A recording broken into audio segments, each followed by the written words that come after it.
உயர்நீதிமன்ற வழிகாட்டுதலின்படி கண்டதேவி கோயில் தேரோட்டத்தை நடத்த சிவகங்கை எஸ்பி அலுவலகத்தில் நடைபெற்ற கூட்டத்தில் முடிவு செய்யப்பட்டது. சிவகங்கை மாவட்டம் கண்டதேவி கிராமத்தில் உள்ள சொர்ணமூர்த்தீஸ்வரர் கோயிலில் ஆவணி மாத திருவிழாவை முன்னிட்டு தேரோட்டம் நடைபெறுவது வழக்கம். கடந்த 1998ஆம் ஆண்டு இருதரப்பினரிடையே ஏற்பட்ட பிரச்சினையால் தேரோட்டம் நிறுத்தப்பட்டது.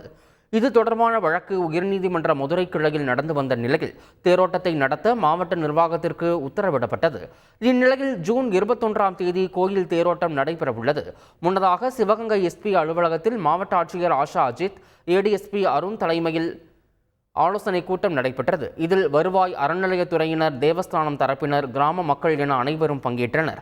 உயர்நீதிமன்ற வழிகாட்டுதலின்படி அனைவரும் ஒற்றுமையாக இணைந்து தேரோட்டத்தை நடத்துவதாக கூட்டத்தில் உறுதியளித்தனர்.